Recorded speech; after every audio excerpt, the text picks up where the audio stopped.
Hey everyone, and welcome to this Dapr University workshop. This is going to be the first one that I'm doing. I plan to do this like once every month at least, because I'm very busy creating Dapr University content. So I think it's a great way to introduce you all to all these different Dapr University tracks. Let's give it a few minutes for some people to join, but in the meantime, I will start with sharing my screen and also explaining a bit of this webinar platform. Let me start with sharing my screen first.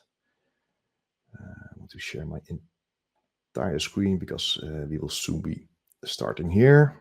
So please use the chat, Anitya. Feel free to let me know where you're from. And I'm also very curious, are you like completely new to Dapr, or do you already know Dapr a bit, but you just want to see me go run through this Dapr University track? And also what's your favorite programming language? Because the Dapr University tracks are 14 different languages. So I'm also very curious, are you like a .NET developer or a Python developer? Feel free to leave that information there. And I will just reply to you two folks as well right now. Okay, so completely new to Dapr. Well, then this is the perfect and neat workshop for you. Perfect. And C#. Okay, I'm also going to run the C# examples myself, so that's excellent. But as you can see here, we're going to do this Dapr 101 state management, service invocation, and PubSub APIs workshop, and that's supported in .NET, Python, Java, and JavaScript. So you can choose whatever language.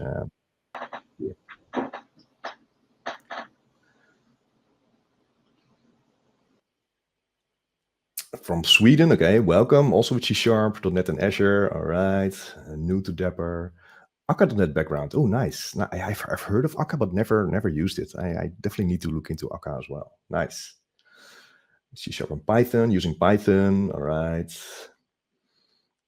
Oh yeah, someone who did the one-on-one track, but always good to get some reinforcement training. I think that's an excellent case you need to mention there, right? So if you do it like a couple of times, it really sinks in all the information. So that's a good call.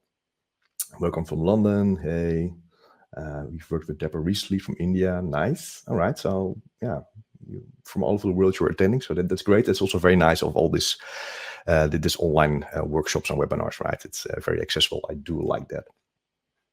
All right, so I'm going to get started. I will share this link with you. I mean, some of you already have tried this already, so you know where to find it.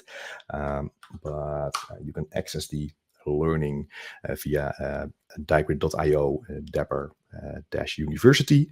And if you can click the start the course button of the first learning of the first course you see here, because at the moment there are 2 courses. This I will do in 4 weeks, the workflow one, but we're going to do the state management, service invocation, and PubSub APIs one. And once you click the button, you'll get to another screen. That's this, but you'll have a pop-up that's asking for your name and email. So if you please provide that information again here, and then you can actually start the track. So I will click start now, but then I will wait a minute, or actually 2 minutes, because also this sandbox environment that we're going to use, it will take about 1 or 1.5 minutes to actually start up. So the nice thing about Dapr University is that it runs completely in a sandbox environment in the cloud, so you don't have to install anything locally. So while you are providing your information and starting this, make sure there's like a start button in the bottom right the first time you see this. So make sure you click that, and then you will see a countdown that probably counts down from 1 minute something to 0. And when the sandbox environment is ready, again, you'll see a start button, and then you can click the start button, and then we can actually start the training. So just to read through this a bit, though, there are 5 challenges in this track, and I think it will take up to maybe like a half an hour to go through it. You can go really fast and do like a speed one within like 15 minutes, but if you're actually reading all of it carefully, and I'm going to talk over most of it, it'll probably take about 25 to 30 minutes. If you do this yourself, maybe later, because you can run this track up to 5 times, and you leave your computer on with you, but you maybe leave, you go have a coffee or something. If this session goes idle for more than 10 minutes, this sandbox environment will stop, and then you need to restart. So that's important to know. Even if it restarts, it loses your progress, right? So, but you can actually restart your sandbox environment and then actually use this progress menu here on top. And then you can click to one of the other challenges that you didn't finish yet. So as you can see here, I have this start button. So actually, I can actually start the track now. So I hope for you, you also have this start button by now. Just maybe you can give like a thumbs up or an okay in the chat that we can continue. But if it's not there, I'm very sure it will soon be there. And the first lesson is all about just some theory and explaining what Dapr is. So Dapr is an acronym and it stands for the Distributed Application Runtime. And Dapr is an open source project. It's a part of the CNCF. It's actually a graduated CNCF project since last November, which is a really big thing, and is used by a lot of large enterprises such as Grafana, Zeiss, and FICO to speed up distributed application development. And we at Diagrid, we did a couple of polls, or actually a couple of surveys for the last 2 years, where we asked Dapr developers, okay, on average, how much time do you save when you use Dapr versus not using Dapr? And the results were like, we have about 30% time savings when developers are using Dapr when they are building backend services. So that's really quite a significant time saving compared to not using Dapr. So, well, how is that possible, right? How do you get this this time saving? Well, Dapr provides a lot of APIs that you can use as a developer, also called building blocks, to really quickly create your backend services. So if I scroll down a bit here, so in this diagram, we see that your application, you can basically use any language that you're used to, because the Dapr process that provides all of these different APIs that runs in a sidecar next to your application. And so Dapr is not a library, it's not a framework, it's really a runtime that runs next to your application. So here you see all of these different APIs here that Dapr offers. We're not going to touch all of them because that's going to be way too much, but we are going to look into publish subscribe, service invocation, and state management. There is already a separate track that covers workflow, and over time we'll add more tracks to explore all of the other APIs. Now, Dapr also has some features built in that also is time saving. So Dapr has observability built in, so based on OTel. It has security built in, so you can scope access to certain services or certain resources. And it has also resiliency built in. So there are like built-in retry policies, for instance. So in case a call fails to a state store or to another service, the Dapr process will retry.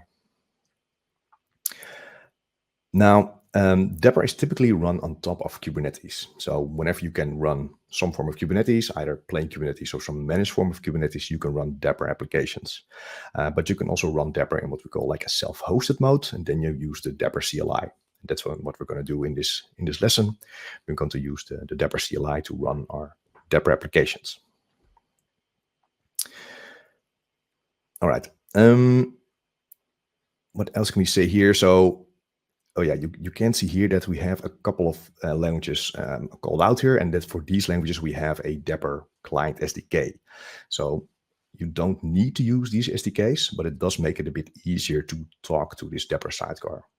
And so this Dapr sidecar has some endpoints, that you can call via HTTP or gRPC, but so you can indeed do pub/sub or service invocation, state management, and so on, just with this HTTP API, or you use the client SDKs.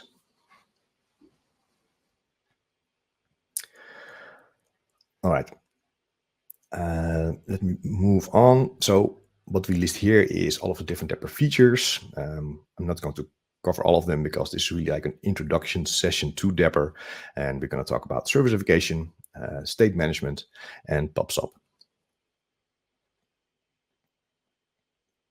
So let's move on to the next one. So whenever you move on to the next track, you click the button, you have to wait a couple of seconds here, but then you already see the start button to actually start the next challenge. And this first challenge here, that's the Dapr CLI. We're going to install it and initialize it because that's what we use to run our Dapr applications.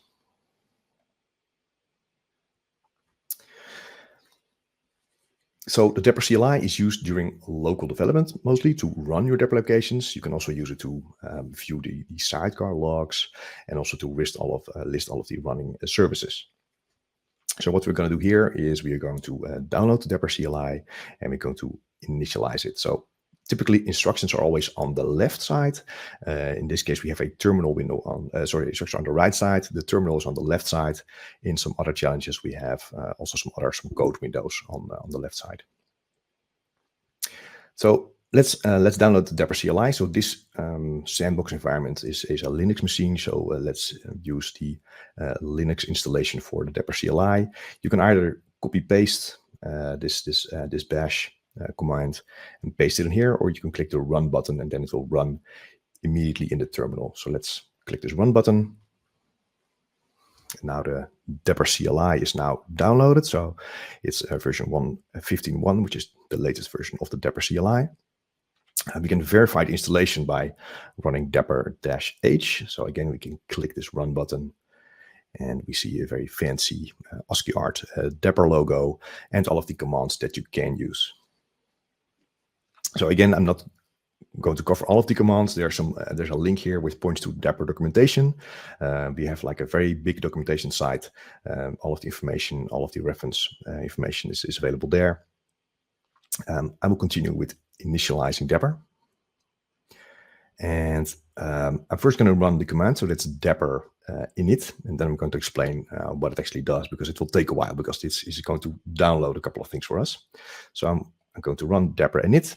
And what this will do is it will download and run some containers for us. So Dapr can run with different infrastructure components, but the default one that we're going to use for the state store and it pops up is Redis. So Dapr will download a Redis container, and that we'll use as the backing store for the key value pairs, and it's going to use like Redis streams for our pops up messaging.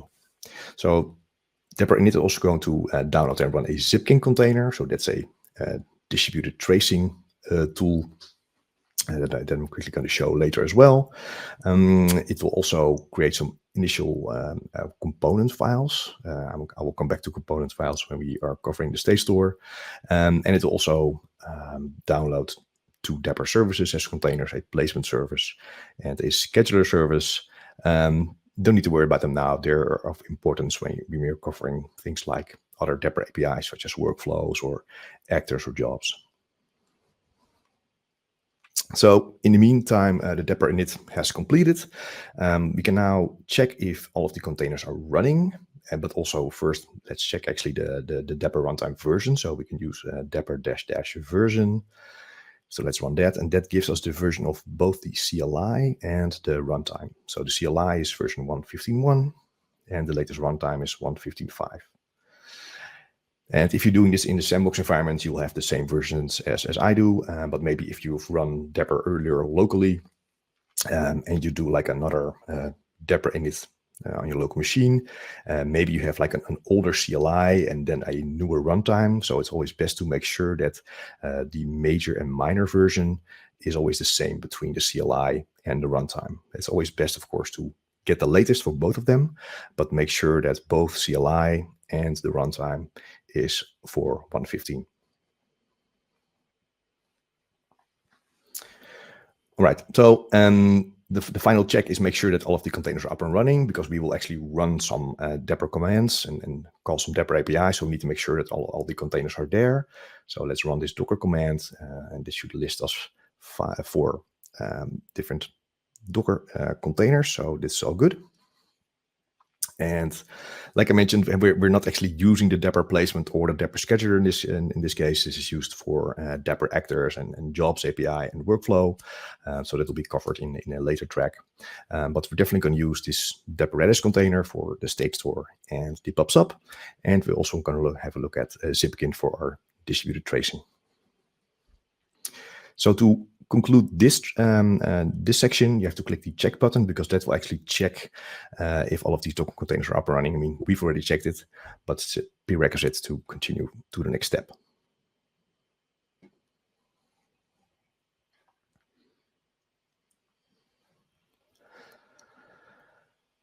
All right, so the next challenge is actually using the Dapr State Management HTTP API to interact with a state store. So let's start that one. Here we go. And after this one, I will take a brief moment to go through the chat because I see quite some messages there. So I'll go back to that shortly. So what we have here, we have instructions on the right side, but we have three different terminal windows on the left side. So we have a terminal for the Dapr sidecar because we are going to run the Dapr CLI to start a Dapr process. So we'll run that in this terminal. We have a curl terminal because we're going to make a request to the Dapr sidecar. So we're going to run that in this terminal. And there's a Redis terminal because we want to actually check what is available in the Redis container for our key value pairs. So these are the three different terminals we will be using. So the goal of this challenge is to run the Dapr sidecar in self-hosted mode and using the Dapr CLI and to use the state management HTTP API to interact with the state store.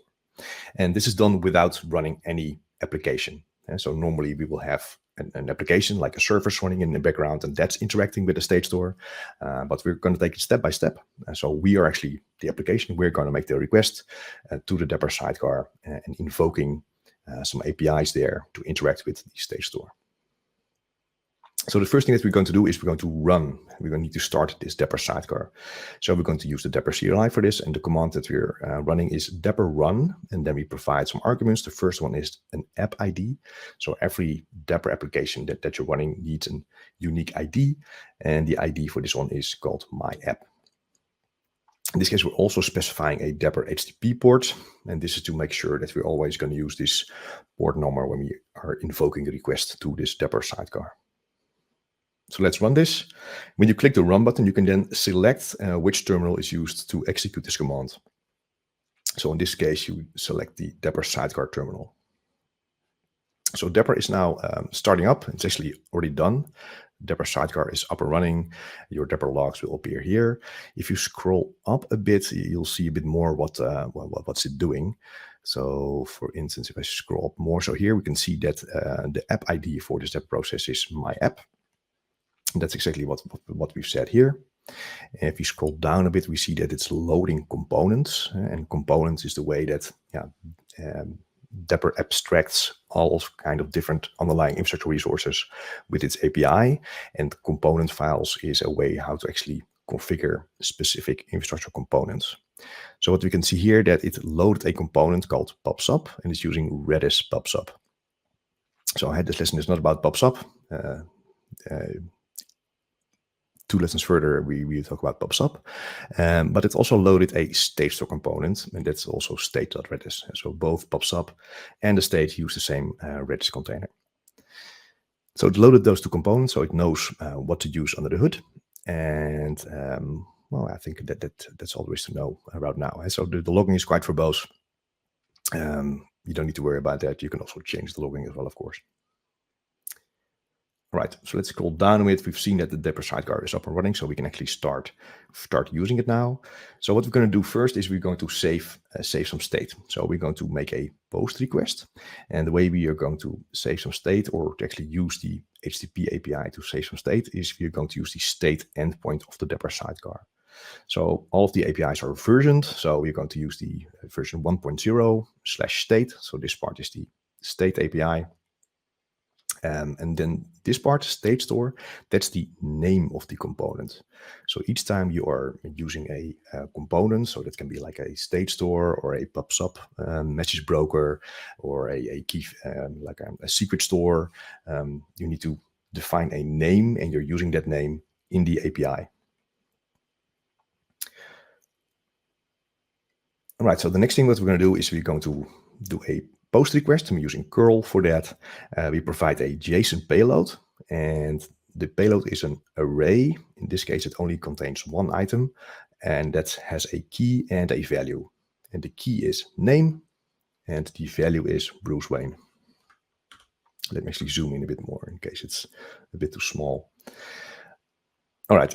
So, and we are posting that payload to localhost because our Dapr process is running on localhost. This is the port we specified, and this is the endpoint that we are calling. So we're posting it to state/state store. We're running it in the curl terminal. So we've run it and we don't get back any feedback in this case. So let's actually see what happens if you're going to retrieve this state now. So now we've stored some state. So now let's retrieve it. And retrieving it is by using the key. So Dapr State Management API is a key value pair API.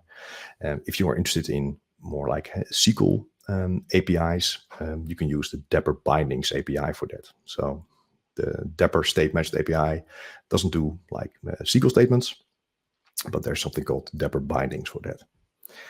So if you want to retrieve this key value pair using the state store API, we use the same endpoint, but now we provide the key name. In this case, it's called name. So let's run this in the curl window. And now we can see that we get back the value Bruce Wayne.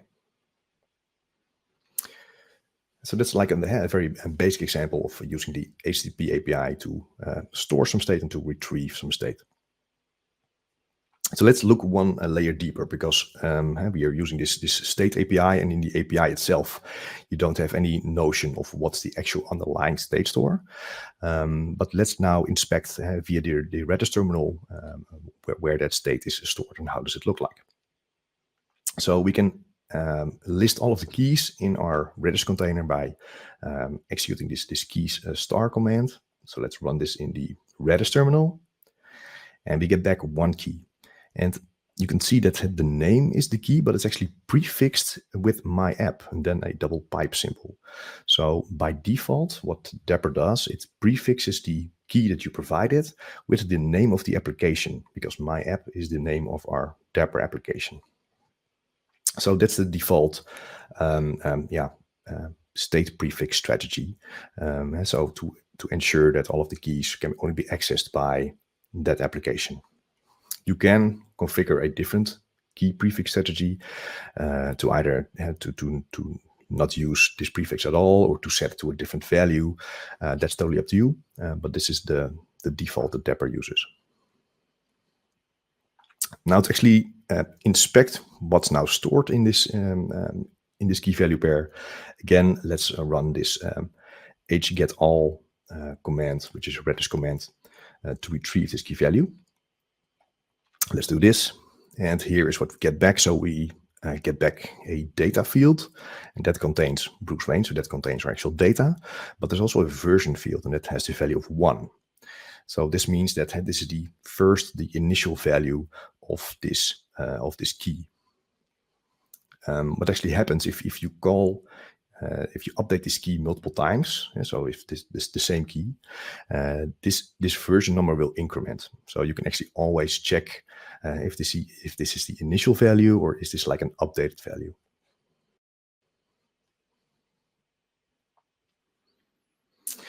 All right, so we've inspected the state, we've inserted, we retrieved it. We can also remove it using the Dapr CLI and the Dapr State Management API, and we're going to do that with a delete. And what we're going to do there is we are doing a delete to the same endpoint using the same key. So we are deleting the name key value by specifying this name again. So let's run this, and this will be run in the curl terminal. So that's been executed now. And if we inspect all of the keys now in Redis, we do again keys star. This gives back an empty array. So the data has now been removed from the state store. Okay, I'm gonna stop the Dapr process now, because our Dapr process is still running here. You can stop it by selecting the window and do like Control-C to break it off. Then we have a look at the state store component file, because somehow Dapr knows that Redis is being used. So how does Dapr know that? Well, there is a component file that's called statestore.yaml, and that's installed in the default configuration in your user profile. So if you're going to view that file, let's execute this command in the Dapr sidecar terminal in this case. So here we see the contents of this component file. So this is it starts with a version of the schema. So this is a Dapr component file, and this metadata name, this is the component name. So this is also the value that's been used in the HTTP request in the endpoint. And underneath the spec, we can see what kind of actual state store is used. So here we can see spec type, and here we see state.redis. So now, because whenever we load, whenever we run a Dapr process, also this configuration file is loaded, and that's how Dapr knows that whenever it sees state store in the endpoint, it knows that actually we are using a Redis container in this case, and there's some extra metadata information that actually explains how to connect to this Redis state store. And this is also true for other Dapr components. So all Dapr components have this YAML representation.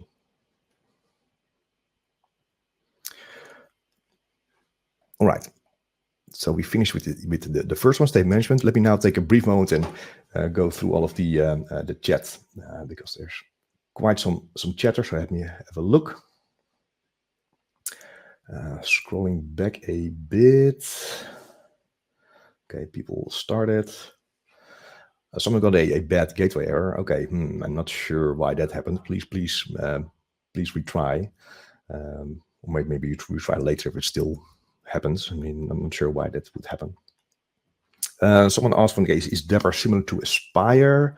Indeed, my colleague Zoe already forwarded a blog post where I describe the differences between Dapr and Aspire. But the short answer is they're actually very complementary. So you can use Aspire for local development and running things locally. And there will be actually a Dapr University learning in a couple of weeks, which is really dedicated to Dapr and Aspire. But if you want to run things really in production and at scale, then you would still need Dapr. But you can use them together for the best result. Oh yeah, and Fraser also shared a MS Build session about Dapr and Aspire. Thank you. Some comments about the ASCII art. Yeah, that's important. Anyone here using Dapr and Python? Well, by the way, if you are asking for who is using Dapr and who is using what, I definitely recommend you to go to the Dapr Discord. A lot of Dapr users are there. Also, all of the Dapr maintainers are on Discord.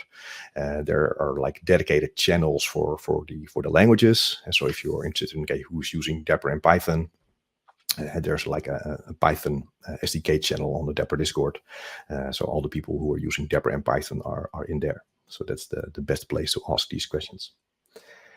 Let's see what else is there. Can the PubSub with Dapr be used for something like SignalR for real time? No, I don't think SignalR is one of the components that can be used at the moment. I don't think there's anything that's really based on WebSockets or anything else like that at the moment. I think there was a proposal on doing some kind of streaming thing or WebSocket thing, but I think that's still a proposal and nothing that can be used right now. But I think SignalR is mostly for when you want to communicate something to a client, so from a server to a client, and PubSub is usually used for between different backends and between different backend services. All right, I'm going to click next and move to the next lesson, and that's about Service Invocation API. So the Service Invocation API is used to communicate between two Dapr applications using a synchronous messaging. So what we're going to do in this challenge is we're going to look at two Dapr applications. One is a console application and the other is a service. And the console application will be communicating with the service using the Service Invocation API. So now what we're going to actually use is you can now actually choose the language of your preference. So I'm going to use .NET, but you can use also the Python code or Java code or JavaScript code. And run through the exact same, the same lesson, but then sometimes the instructions are a bit different. So I'll stick to the .NET one because I'm most familiar with .NET. That's what I'll be using. All of these samples are constructed in a similar fashion. So all of these samples have both a checkout and an order processor application, and all of them are being run in exactly the same way. So the first thing that we're going to look at is this dapr.yaml file. So this is called a multi-app run file. And multi-app run is Dapr specific, and it's a way to quickly start up multiple services at once. So in this case, what you can see is we have an apps collection, and we have two applications specified in here. We have an app ID of order processor that points to a certain folder that contains an app port. So that means this is a service we can access at this port, and we're going to run it via .NET run command. We have another application that will have an app ID of checkout that's located in the checkout folder, and that's going to be run with .NET run. So this doesn't have an application port. So this is our console application. So let's have a look at the checkout application first. So this has a program CS file. So what we have here is, I'm actually going to make this a bit smaller so we can see the code. So what happens here is we have a client, and this is like a typical HTTP client. So we are going to use the Dapr SDK, and we're going to create an invoke HTTP client, and we are going to pass in the application ID of the target service that we are calling. So in this case, we are in the checkout service, and we are making a request to our order processor service. And if you create an HTTP client with this, what will happen is the Dapr API will make sure that there will be a header that will be set with the application ID of our target service with the name order processor. And so that's why it's important that all Dapr applications have a unique ID, and because we are going to use these unique IDs when we are going to invoke them. So what comes out of this is a regular .NET HTTP client, but there is like an application request header set with the application ID of the target service. What happens here is we're going to do a for loop. We make 20 iterations, and we are going to create a new order. And an order is just like a very basic record type with an order ID, and that's it. We are creating a cancellation token in case we want to cancel it. And here we are going to use that HTTP client, and we are going to make a post request to the orders endpoint. And the orders endpoint is on the order processor. We provide the order as a payload, and we provide the cancellation token. We then do a console write line, and we wait for 1 second before passing in the next one. Okay, so that's the checkout application. And again, for all of the other languages, it's the same structure. So looking at the order processor, so that is a service. In this case, it's a minimal web API one. And what we have here is a post endpoint called orders, and that accepts an order payload, and we just do a console write line, and we just return the order to string back to the other service that's calling this. All right. So let's now run the applications. And as you can see, there are different instructions for the different languages. I will expand the .NET one, which first requires me to build the .NET solutions. So I'm going to run this first. So this build will first do a restore because it first needs to download some NuGet packages. So that's what it's doing first. So now it's restoring the checkout one, and it's being built. All right. And then it will follow with the order processor. Okay, so both are now built. That's great. So now we can run them, and we are going to run them using the Dapr CLI. And so the usage now is a bit different than before, because before we used the Dapr run and then specified the application ID and Dapr HTTP port, etc. But now we are simply pointing to this multi-app run file that I showed earlier. So we do Dapr run-f, and then we are pointing to this multi-app run file, and then the Dapr CLI will read that multi-app run file and then start up all of the services. So we're doing that now.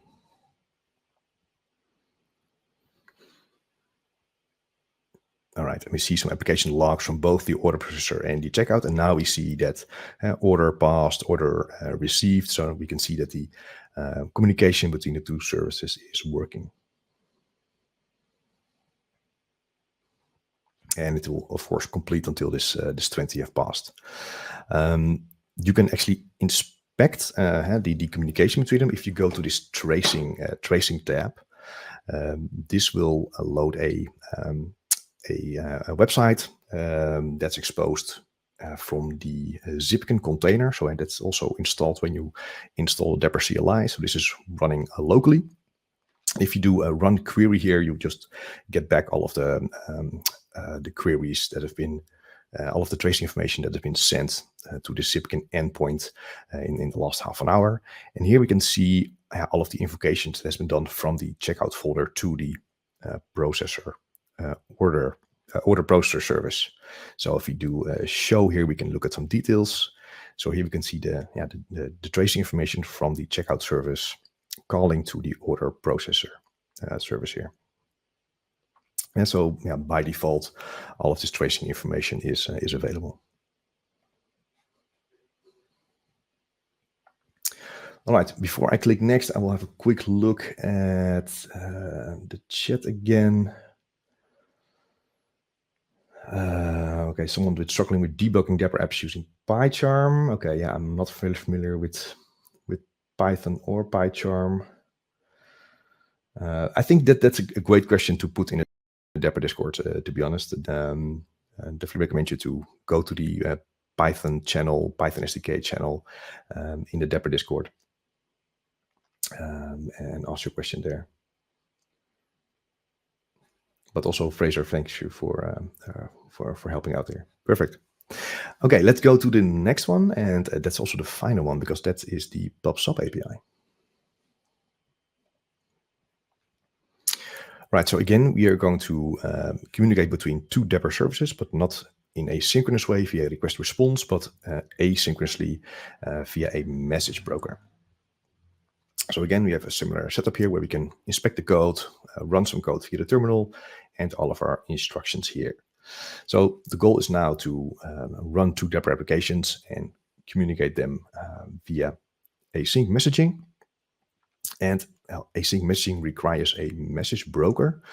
And well, you need to configure what kind of message broker you're using. And that's done in the exact same way as we saw with the how to configure a state management state store. So first have a look at the applications, and then we'll have a look at the actual component files where to specify what kind of message broker we're using. So if we look at the dapr.yaml file, we again see that we are using two applications. We have an order processor and a checkout, and the order processor is a service again because we're using the application port, so we can access that. And the checkout one is a console application again. But we see something else now in this dapr.yaml file, and that's a common section with a resources path. So, and this resources path then points to a components folder. And that actually corresponds with the components tab we see here. So the resources path needs to point to a path that contains all of the component files that will be used by your applications. And if I look into this components tab here, I see that we have like two different files in there. We have a PubSub YAML, and that actually specifies what type of message broker we're using. In this case, we're using pubsub.redis, and you'll see that the application code will refer to this name. So this is the component name, order PubSub, and this is the only reference we'll see in our application code. The other one is called observability, and that actually points to our Zipkin endpoint. So Zipkin is running also locally on this board, so we can also see the distributed tracing if you're doing like event-driven architectures with PubSub messaging. All right, we can have a look at the applications now. We looked at the PubSub YAML file. Yes, so let's have a look at the checkout one. Again, that's a console application. It's very similar to the previous one. So we are now looping 10 times and not 20 times. We are creating a new order, and the order is a very simple object again with just an order ID. We are using the Dapr SDK to create Dapr client. So in the case of .NET, we use the Dapr client builder.build, and that gives us a Dapr client. And the Dapr client then exposes all of the Dapr APIs we can use. And one of the methods is called publish event async. So that's the method that we're going to use to publish an event. Now, the first argument here that is hopefully familiar, that's the name of the component file. So this is the component name of our PubSub. So this is how you define what kind of order components or what kind of PubSub components we're using. Then the second argument is the topic name. So we're going to use a topic that's called orders. And the third and final argument is the actual payload that we're sending. So we're publishing, we're doing a console write line, and we are waiting 1 second before we go to the next order. Okay, so that's the checkout application. Let's go to the order poster application, which, as I mentioned, is a service. So this has a few more lines, but not actually that much compared to the service application one. One that you really should know about is that Dapr PubSub, whenever Dapr publishes a message, Dapr will wrap the event in a cloud event.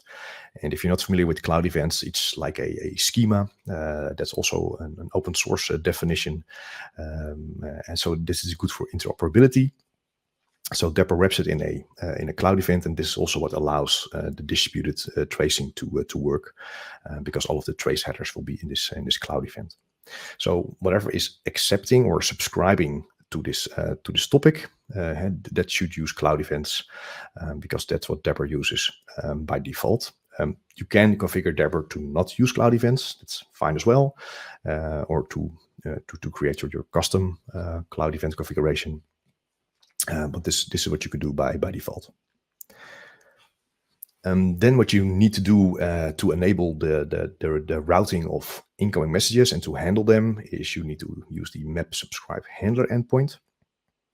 And what this allows you to do is then you can use a topic attribute in your post endpoint. So what we have here is we have an orders endpoint that is a post endpoint, but we use a decorator here, an attribute called topic, and this topic contains the name of the PubSub component, order PubSub, and that contains the name of the topic itself. So this is a way that you instruct Dapr that all of the messages that the Dapr sidecar receives, it will forward it to this post endpoint in this service. All right, I think we are ready to run the applications now. So I am first building the applications. So it will now build and restore the checkout application and then the order processor one.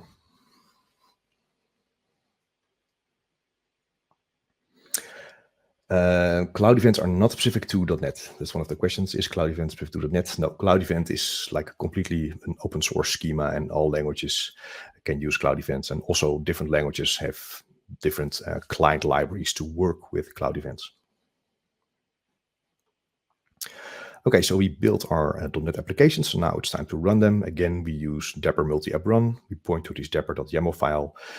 So then we have our 2 applications running, and also the pubsub.yaml file and observability.yaml file are loaded. And we can see that there's some console logs being shown that things are being sent and received. So this is all working. Excellent. And we can also verify that it's worked by going to our Zipkin distributed tracing environment. Click the Run Query button again, and we can see here that if you go into details, and we can see the checkout application, it's publishing, and it's then received by the order processor SDK, order processor service.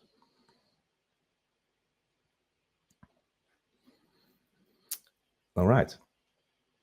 Yeah, one thing I definitely need to mention is this is just one way of how you can deal with PubSub messaging in Dapr. So right now we have this map subscribe handler and this map post that's using this topic attribute.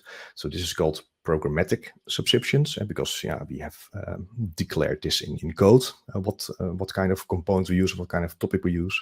But there are 3 different ways to do pub/sub messaging. So this is programmatic. There's also declarative. Then you use YAML files where you specify what kind of topic you use and what kind of component you use.